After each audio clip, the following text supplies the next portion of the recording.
So today I made keto lasagna. Wow. And I used one of these kind of squashes and a zucchini. I didn't have 2 zucchinis and I needed 2. So anyway, that's dandelion juice. That's tomato. I'll talk about that in a minute. We're going to talk about Tai Chi for older adults. American Utopia, Orwell, Blade Runner. And this lovely Blu-ray player, which I got to borrow from the public library. So, quite a collection. I didn't know. I mean, this is my outfit for today. It's hand-me-downs from James. Yeah, I used to wear this. I never wore this. The pants. Yeah. I have lots of dandelion under my fingernails because I had to try to clean off the juicer before I put the parts in the dishwasher, and that's going to take a long time to cool, so you're going to have lots of time with your dandelion juice. Well, I'm going to cut it open. Is that okay? Yeah, at least if you like. One part. You can cut I didn't want to start until you talked about what was in the lasagna. But, okay. So it's not your usual lasagna, right? It's got the lasagna topping, but I can see there's some veggies in there. Yeah, there's a lot of protein and veggies. Lots of tomatoes in there. That's good. We picked up quite a few tomatoes the other day. Yeah. So I wanted just a plain Thai, but I couldn't find a plain Thai in James's collection to go with this very Yeah, it's probably shirt. a good idea. When you've got a plain shirt, then you go with a decorative tie. Well, and it is a lovely tie. It is, but it kind of gets lost. Yeah, I don't know. It's okay, you know. Anyway, it at least has. I'm not going to wear color. this again. James's clothes, he puts them together with safety pins because he ends up losing button after button. Mm-hmm. And now, back in the day, I used to put buttons back on. But then I discovered safety pins. Yeah. Exactly right. I used to hem my own pants. He didn't have a safety pin here, so I had to use a barrette to hold it shut. But there's a safety pin here. And yeah, so I'd use safety pins. Every so often they come loose, and then you discover kind of in a piercing kind of way that your safety pin isn't as safe as advertised. Yeah. So, I guess I'll bring this stuff in. I don't really have much to talk about. Well, I do have something to talk about with the squash. I haven't washed it, you can see, but I haven't used it yet, so I don't really care. Oops. Bumpity bump. Sorry about that. So, yeah, the zucchini is definitely the way to go to use instead of lasagna noodles for the... Right there. Yeah, there you go. You got a zucchini noodle. I wasn't sure how you'd done it. So, anyway, because this, I don't remember what kind of squash this was. I could look at my garden map for last year and find out, but I really don't care. We'll see. If it's really tasty, then I might want to save some seeds and do it again. But boy, this was not, it looks like it'd be as easy to scrape into as, like, to peel as a zucchini, but it's not. Is it one of those knife bending things? I had to peel it like I would peel a pumpkin or something. Like it was really use the big knife. Cleaver? Yeah. No, it's better than a cleaver. Okay. It's so awesome. Okay. But it's I use it as like it's a really thick knife. It's huge, and I use it as an ice pick. I use it as all sorts of things, and it. Yeah. I'm always afraid when I run into something hard to cut that the knife will kind of break and, at the hilt and stab me or whatever. Yeah. Never had it happen. But all right, so I'm going to take my fork back and put it there, unless you need it. Oh, I don't need it now. Sorry, yeah. I was just and looking I highly for a way. recommend you go for the dandelion juice first, And there is some water in my thing if you want some water Okay. after, but the So tomato that's juice should be tomato okay. Yeah, juice. Yeah. Okay. that should be a good enough chaser. Okay. But yeah, anyway, we'll see how this tastes. I only had enough dandelions. I picked dandelions in James's yard, and then I did some other weeding and put in a few rows in the garden, quite a few. And This is gonna anyway, I didn't get very many dandelions this year.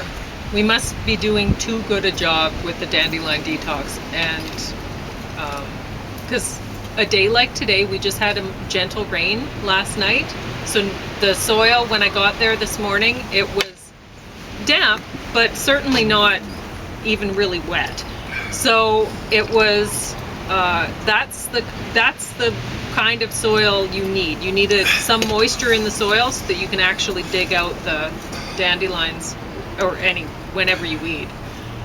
Yeah, so you had me shovel stuff up. You were shoveling stuff up, and then it becomes even easier. Yeah. So, how's your tomato juice? A relief. And Yeah. you know what it's a relief from. I know. Wow. But yeah, we only had enough for dandelion detox for James this year, not for me. But we'll see. Maybe we can scare up some more. I didn't do the front yard, but I don't really want to use the dandelions if there are some in the front yard. I don't want to use them for detox because there'd be dogs and whatever going through them, and so I think we're going to have to let some dandelions go to seed in the back, honestly. Well, that's the key, because we is don't getting have ahead of the them heading out. we cleaned them out. There's Yeah, nothing Pauline left. didn't entirely believe me when I was saying there's hardly Yeah. any dandelions, but we must I was have looking done a around really for good them. job last year. Well, it's cumulative over Yeah. several years, but last year I think you hit them really early, so yeah, you did a lot of it, almost all. So how's the lasagna tasting? Bueno. Is that Good. what the Spaniards say? Good. So, anyway, it's a very simple sort of lasagna. It's just basically whatever you want to put in your lasagna. If you want to be keto, you don't put anything sugary or anything like that. But what I used is the bell pepper pulp from yesterday, because it still had plenty of juice and taste, whatever. And I sauteed the mushrooms, added the garlic. I didn't put any onion in because I want to be able to eat it myself. And plus, this way we can share with the dogs. So they can eat this, and they will want to. So, I'm not sure if I want to. Yeah, this is really good. okay. So, you're a Real little hot. bit too Sorry, hot for folks, yourself. but- Yeah, I literally just took it out of the oven. That's Yeah. why I have a towel here and the I got placemat a on little top too of the. Yeah. enthusiastic. So, I used just what I would normally use for making lasagna, except for with the cottage cheese, I put the spinach like normal, and some salt and pepper, and I put some egg whites, quite a lot of egg whites. So I made 3 of these this size because we'd had saved these trays from These trees. from a long time, Yeah. from food we'd received a while ago. And so I had 3 of the trays, and yeah, I used 2, the normal size cottage cheese, little less than 2, and mixed with 1 package that size of the with the 2 blocks in it of spinach, chopped spinach, and with 1 carton, like the dozen egg whites. Mix that. So I put a lot of egg whites in there to have a lot of protein and hold it together well and everything. So yeah, and then the rest is just basic. The tomatoes, I have juice there because I They were Roma tomatoes, which we got for 45 cents a pound. That's from amazing. Superstore. Yeah. So cheap. Yeah. So I cut them in half. Romas are great for doing cooking things and whatever because they're so easy to seed. So I cut them in half and I took a spoon, scooped out the seed, the inner part, and put it in a container, and then I ended up juicing that, the seed stuff.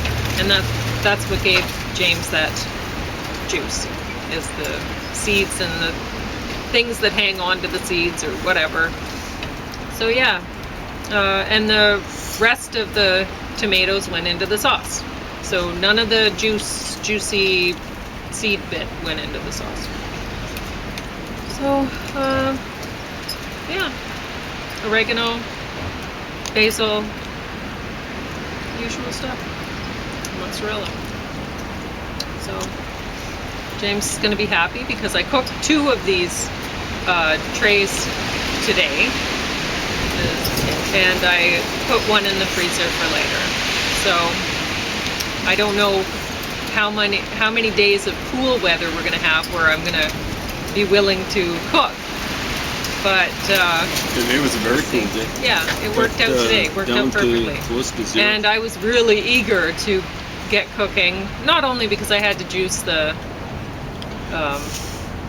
dandelions anyway, but it was I'd gotten pretty cool this morning doing the gardening at James's house. So yeah, the cooking warmed me up. I was very thankful for it. So I have no complaints about that Sony Blu-ray player. It worked out really well for us. So thank you, Public Library, for having one of those things for us to use. Tai Chi for older adults. You know, it was funny because I was talking to James a while ago, and I was saying, you know, those workout things suck, the workout DVDs, because it's always some young, pretty person, and you're like, okay, of course you can do it when you're young and fit, you know.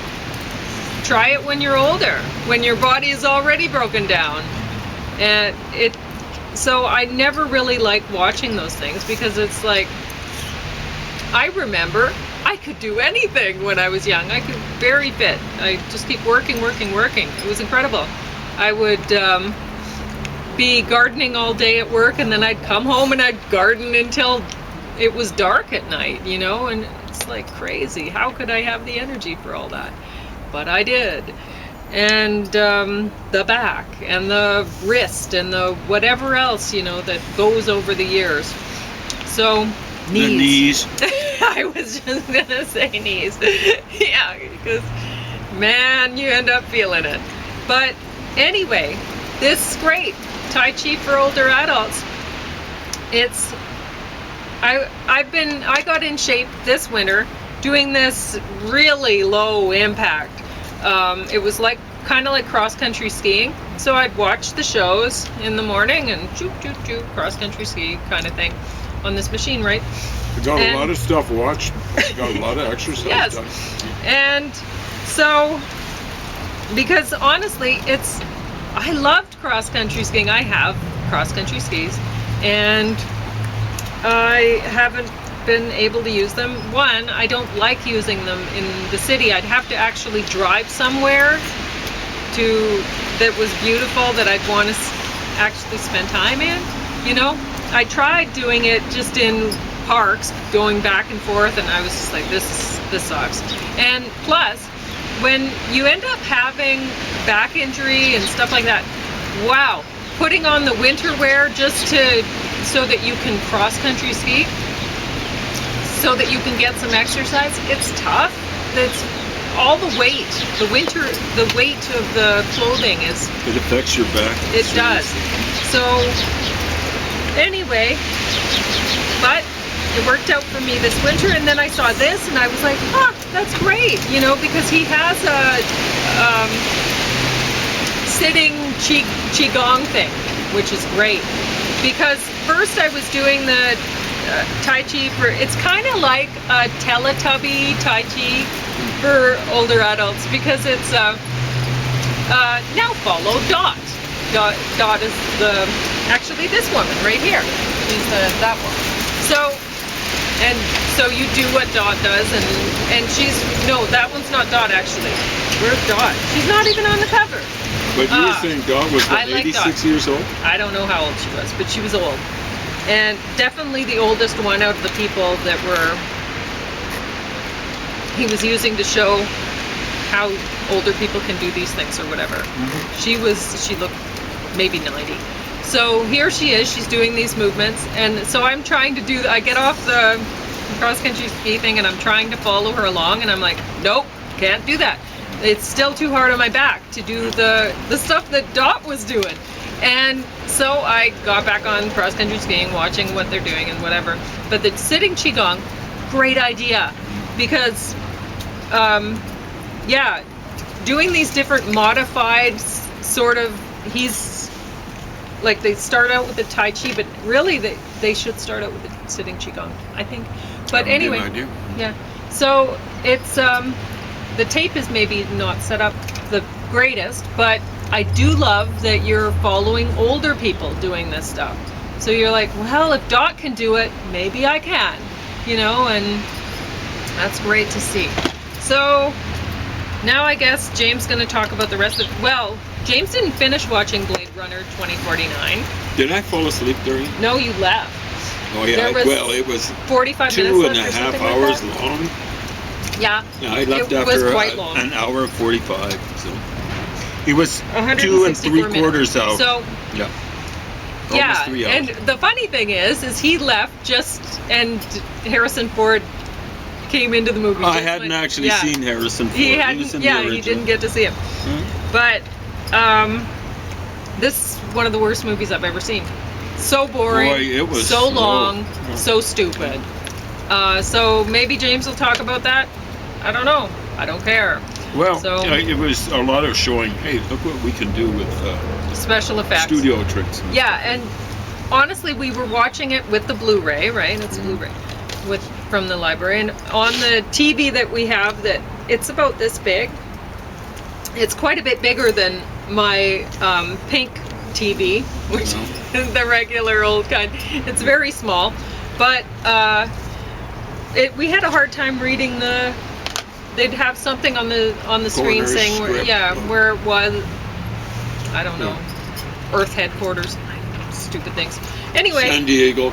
They So- seem to have a garbage dump. Not that I in San care, Diego. but it was hard to read even on the bigger TV. So I guess maybe they're thinking, well, we are only making this for the movie theaters, so people can read it at the movie theater. Well, or lots of whatever. I people don't have know. got Or those, people have bigger screens, whatever. But Why does a room TVs? anyway, so you got 11 minutes to talk about it if you want. So here you go.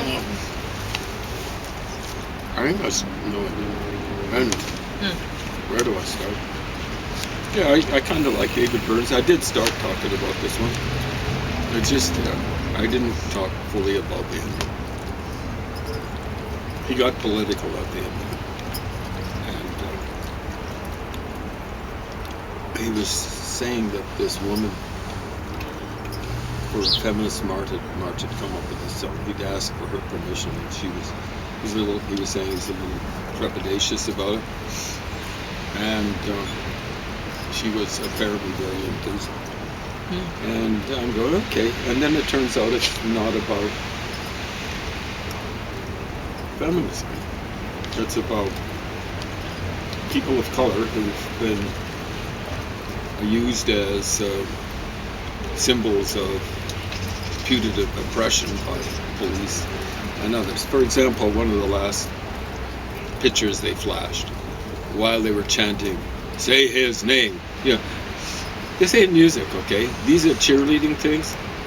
It's like all we're saying is give peace a chance, you know. Like if you want a little bit of a sympathy or something like that, come up with some tunes that people are going to kind of resonate to.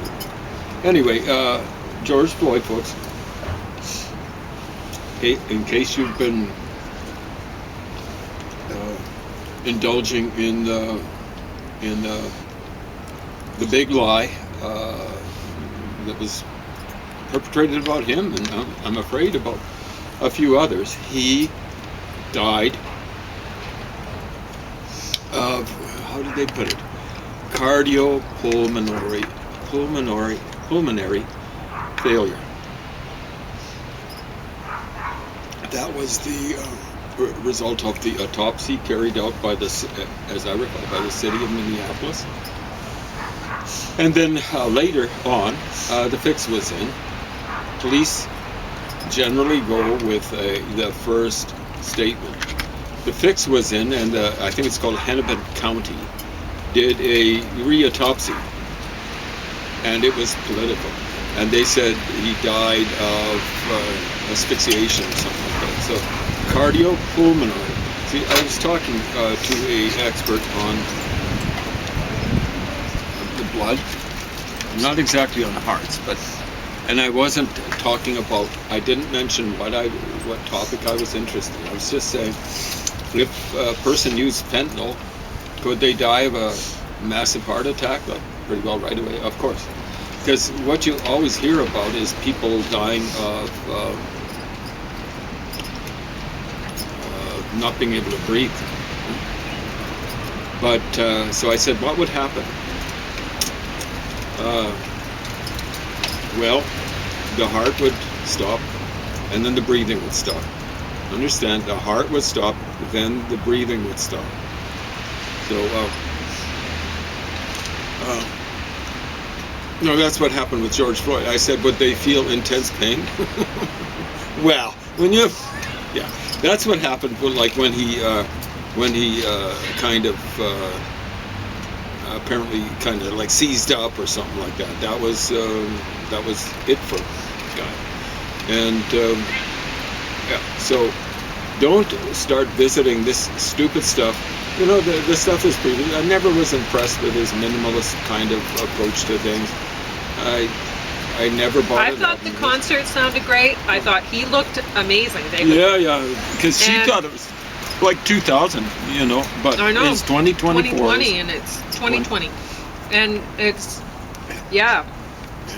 They give you 106 minutes. Mm-hmm. That's great. I love the way David Byrne, he got on his bicycle after the concert and, you know, presumably rode his bicycle back to his hotel room or whatever. He was wearing a big helmet too. Yeah. And hopefully he stayed off the sidewalks.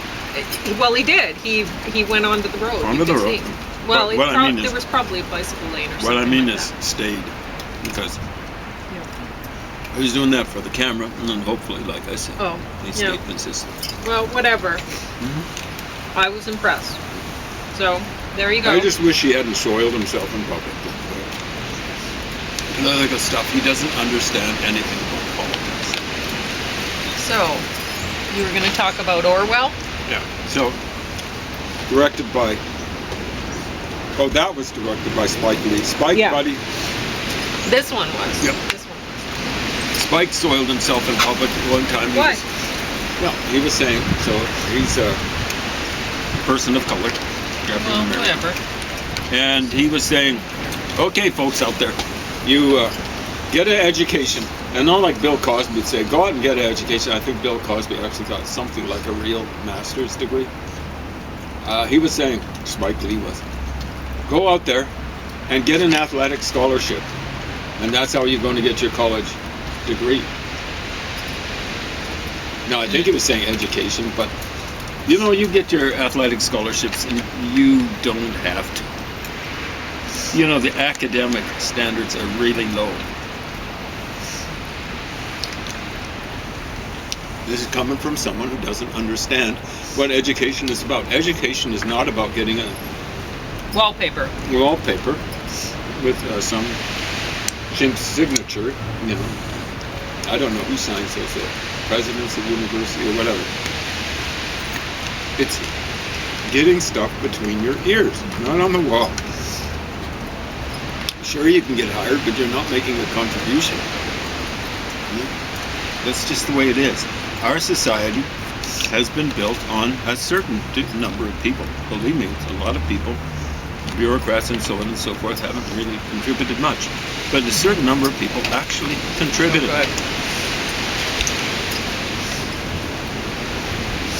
doing real work and doing original work. So he just really soiled himself. What was his big movie? My brother watched it with me, and the ending was ridiculous. Malcolm Not even X. Malcolm X, yeah. So, Stupid. Orwell, 2 + 2 = 5. What do you think about that? George Orwell should sue from beyond the grave. Okay, so they're talking about 3 things that Orwell talked about. They're kind of like sound chunks, and they're important. Freedom equals slavery. What were the 2 other things? Peace is war, or war is peace, right? And kind of forgotten the other one. But there's one here that is unspoken, folks. Democracy equals totalitarianism. Okay? So one of the first things they show is they're showing all sorts of, they're creating a straw man. So they show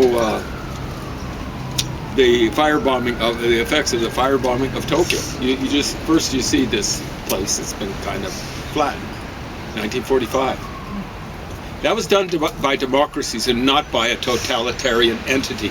You stupid chimps who made this movie. And constantly, the people that are constantly being attacked are the Americans, and then they're compared with the Nazis. Like, it's just like cut from one thing to another. No real explanation. It's just one picture against another. That's just creating a straw man. And what's even worse per capita is the Jews. I think they had one instance of a totalitarian entity, Iran, taking out a woman. So this was maybe 2022 or something like that. The Muslims just like, okay, here's what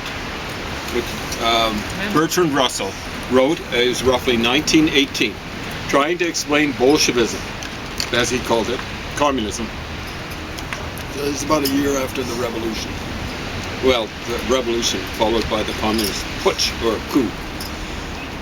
Bertrand Russell says, I don't know exactly how to explain what the system is like, but to find the closest equivalent, you'd have to look at Islam. That's when it was factually correct, not politically correct, to point out how totalitarian, and that's worse than dictatorship. It's not authoritarian, how totalitarian Islam is. And that's mainstream Islam. That's not fundamentalist Islam. That's not terrorist Islam. The communists practiced revolutionary terrorism. That's Lenin's phrase, repeated. The Muslims, over history, have practiced terrorism. Not right from the get-go. It started 622. Islam dates from maybe 610. 12 years after its founding by Muhammad, he was doing revolutionary or devolutionary terrorism. Yeah? So that's just the way it goes. And you don't go around they're constantly talking about totalitarianism here.